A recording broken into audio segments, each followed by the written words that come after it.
target keyword. Nah, kira-kira kriteria target keywordnya itu kayak gimana dan seperti apa aja sih yang kira-kira wajib teman-teman ketahui. Nih, misalnya di sini ada 4. Yang pertama adalah search volume ya. Kira-kira berapa banyak orang-orang yang cari keywordnya. Jadi kalau kita optimasi keyword tapi kita nggak tahu ini orang yang nyari banyak apa enggak ya, dikit atau enggak ya, dalam misalnya 1 bulan, 2 bulan, 3 bulan misalnya, maka pasti kita jadi kayak nggak ada arah lah, kita bingung aja asal pakai aja gitu, nggak pakai search volume. Nah, makanya search volume itu penting kriterianya. Terus yang kedua adalah potensi trafficnya. Potensi traffic yang bakal kita dapatkan tuh kira-kira ada berapa sih? Kalau ternyata memang sangat-sangat berpotensi dan gede banget peluangnya untuk kita bisa menangkan, ya ini berarti worth it buat kita kerjakan nih, berdasarkan kata kunci yang kita cari. Search volume-nya gede, kita bisa ambil berapa, misalnya search volume-nya ada 30.000, kita bisa dapat 10%-nya aja 3.000 traffic, itu udah lumayan banget gitu ya. Potensi traffic yang kita dapatkan tuh bisa aja gede. Tapi ada lagi nih kriterianya, keyword difficulty-nya. Kira-kira ini tuh sulit atau mudah nih untuk bersaing dengan kata kunci dan berdasarkan kompetitor yang lainnya gitu kan. Biasanya kompetitor lain bikin juga ya dengan keyword yang sama, terus mereka udah ada di ranking 1, ranking 2, halaman 1, halaman 2. Kira-kira sulit nggak nih kita berkompetisi dengan mereka gitu? Kalau dirasa sulit ya mendingan coba cari alternatif dulu atau prioritasnya ditukar, mana yang mau duluan gitu. Nah, yang terakhir adalah relevansi. Nah, ini penting banget nih sekarang, karena relevansi itu akan sangat berkaitan dengan quality-nya gitu. Quality users, quality information yang ada di dalam sebuah website atau landing page. Nah, target keyword-nya apakah sudah mendukung dengan tujuan website kita gitu. Karena kan kalau kita misalnya bikin keyword kata kunci, kalau kita nggak relevan, itu pasti user akan kabur biasanya, nggak sesuai. Ini kenapa nih nggak sesuai? Tapi kalau misalkan ini relevan, berarti biasanya user tuh akan lebih ngerasa, ini ternyata berkualitas dan semua info yang saya cari ternyata ada di dalam website ini. Karena walaupun pada awalnya kita mencari keyword yang paling relevan dan ternyata ini tuh sesuai dengan apa yang saya cari dan fiturnya ternyata ada di halaman website ini, tapi landing page yang lain dan terkait, berarti relevan gitu. Hanya 4 faktor ini tuh penting banget. Kalau semuanya sudah oke, udah pasti dijamin lah ini sangat powerful untuk mendatangkan visitor dari organic channel. Nah, lalu di search volume nih yang kita bahas tadi ya, search volume adalah matriks yang menunjukkan rata-rata pencarian suatu keyword di suatu area dalam 1 bulan. Sebenarnya ini bisa kalian cari ya 1 bulan, mau 3 bulan, mau 1 tahun, mau 2 tahun, terserah, tergantung kalian mau carinya dalam jangka waktu berapa lama gitu. Nah, kalau kalian mau ceknya, tinggal gunakan Ahrefs Keyword Generator nih. Kalau kalian mau pakai Ahrefs Keyword Generator gratis. Cuma memang kalian bisa pakainya hanya dari desktop ya, jangan dari handphone. Lebih enak pakai desktop. Ahrefs Keyword Generator. Tinggal cari aja nih tanaman hias misalnya, nanti ada keywordnya, terus kalian bisa lihat nih search volume-nya ada berapa. Nah, dengan search volume ini kalian bisa membayangkan, ternyata dari 78.000 orang yang mencari dalam 1 bulan misalnya, kita bisa dapetin berapa nih kira-kira gitu. Nah, ini tahapan awal dari search volume. Lalu ada beberapa fakta terkait dengan search volume ya. Pertama, search volume itu bukan jumlah klik yang pasti kita dapatkan, jelas ya. Itu adalah jumlah volume yang dicari the whole dalam 1 periode, misalnya 1 bulan, 1 tahun gitu. Nah, search volume itu menghitung jumlah pencarian, bukan jumlah orang yang mencari. Karena bisa aja satu orang nyari beberapa kata kunci kan gitu. Jadi bukan usernya, tapi jumlah orang mencarinya. Tuh. Terus search volume itu dihitung berdasarkan rata-rata pencarian per tahun. Jadi rata-ratanya, rata-rata pencarian orang yang mencari dalam 1 tahun itu ada average-nya tuh. Nanti ada angkanya tuh. Jadi itu bukan angka exact sebenarnya, tapi angka average.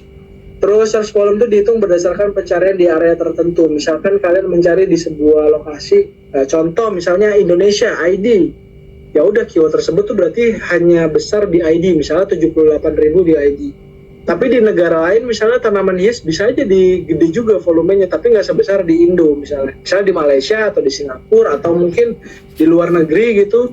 Orang Indonesia yang di sana mungkin bisa aja nyari pakai keyword tersebut gitu. Tapi pasti angkanya akan lebih kecil kalau kita bandingkan dengan lokasi yang kita target, yaitu di Indonesia. Jadi intinya kesimpulannya jangan hanya mempertimbangkan search volume aja ya kalau sedang mencari kata kunci. Terus potential traffic ini adalah kemungkinan jumlah pengunjung yang kita dapatkan apabila meraih rank 1 di suatu keyword. Misalnya di sini ada istilah keyword explore lagi, di sini akan kelihatan tuh keyword difficulty-nya 7, berarti easy, padahal volumenya 78.000 gitu. Nah, di sini ada traffic potensialnya, berarti dari 78.000 tuh kita bisa dapat kurang lebih 17.000. Tapi itu belum pasti ya, ini baru potensial aja, potensial bisa kita dapatkan. Tentunya ini sesuai dengan kompetitor juga ya, bisa disesuaikan dengan jenis topical, jenis websitenya, niche websitenya, jenis usernya juga kan beda-beda ya. Ini bisa disesuaikan karena ini in general aja. Nah, terus potensi traffic ini ada cek potensi traffic gratis, ada sama ya SCRP Checker. Ini kayak yang udah pernah kita demoin di SCRP Checker tuh, kalian bisa lihat, oke, hasilnya akan seperti ini, resultnya halaman 1, halaman posisi 1, halaman 2, posisi 1, posisi 2, posisi 3 gitu. Jadi ada halaman, ada posisi ya. Satu halaman tuh isinya biasanya ada 10 posisi gitu. Nanti kalau misalkan halaman 1, oke, halaman 1 tuh posisi berapa? 1 sampai 10. Halaman 2 tuh berapa? Berarti posisinya 21 sampai 30. Halaman 3, 31 sampai 40 dan seterusnya dan seterusnya. Terus di potensi traffic ini ada beberapa fakta ya tentang traffic potential. Ini potensi traffic tidak hanya mempertimbangkan traffic dari satu keyword, tapi juga traffic dari keyword terkait. Nah, terus yang kedua ada potensi traffic itu nggak 100% akurat. Karena traffic yang masuk itu biasanya tergantung dari isi artikel yang kita buat. Makanya sebenarnya kalau kita ngomongin potensial traffic ya, itu banyak yang harus kita pertimbangkan gitu. Jadi kita jangan melihat angkanya, wah potensial 17.000, wah kita bakal dapat 17.000 nih satu hari, kali 1 bulan, kali 1 tahun. Nah, nggak gitu cara ngitungnya. Makanya sebenarnya ini harus dipantau terus, dimonitor nih. Kira-kira konten yang mau kita bikin gimana, hasilnya gimana. Kalau kurang tinggal ditambah, kalau misalnya tidak optimal berarti ada yang kira-kira harus di-adjust nih dari sisi kontennya, dari sisi cara publikasinya, penyebarannya dan sebagainya. Jadi ini hanya sebuah angka yang bisa jadi acuan, tapi tidak menjadi tidak menjadi angka pasti lah gitu ya. Jika kalian ingin mengejar sebuah matriks. Terus keyword difficulty ini adalah bisa bilang ya seberapa sulit sih si kata kunci ini kita menangkan gitu. Kalau angkanya tuh skala 0 sampai 100 misalnya 7 ya, berarti 7 itu kecil kan, kecil banget, berarti itu sangat-sangat mudah. Nah, tapi balik lagi ini harus tergantung ya, kalian tuh harus lihat industrinya, berapa jumlah search volume-nya, kompetitornya itu siapa aja, karena itu semua akan berpengaruh. Nah, terus di sini ada beberapa fakta tentang keyword difficulty. Keyword difficulty dihitung berdasarkan jumlah website yang mengirimkan backlink ke website. Sementara kalau low keyword difficulty itu volumenya rendah, kompetisinya rendah. Tapi kalau high keyword difficulty bisa jadi volumenya memang tinggi dan kompetisinya juga tinggi. Jadi kalau kalian bisa dapat misalkan yang search volumenya tinggi tapi kompetisinya rendah, itu bagus banget gitu. Tapi memang sangat sulit. Makanya di sini ada skala angkanya nih 0 sampai 100 gitu. 0 sampai 10 easy, 11 sampai 30 medium, 31 sampai 70 itu hard. 71 sampai 100 tuh udah super hard, sulit banget tuh untuk memenangkan. Nah, ini di relevansi, ini metrik yang mengukur seberapa relevan keywordnya dengan tujuan website masing-masing ya. Ini relevansi skornya, terutama untuk website bisnis ada 0 sampai 3. 0 tuh nggak berhubungan sama sekali dengan produk, jadi nggak relevan.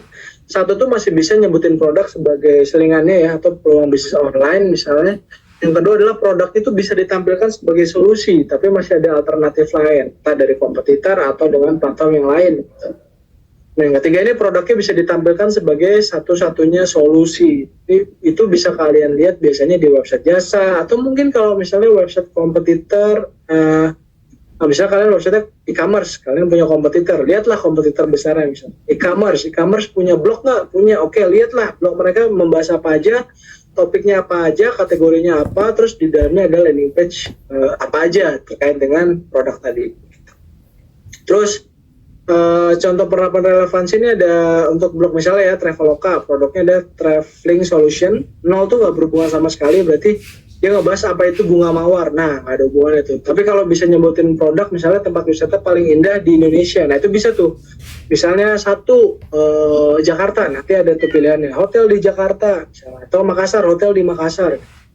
Terus dua produk dapat ditampilkan sebagai solusi, misalnya panduan wisata Singapura. Nah itu bisa tuh ditampilin gitu dengan pakai beli tiket di sini, bla bla bla gitu.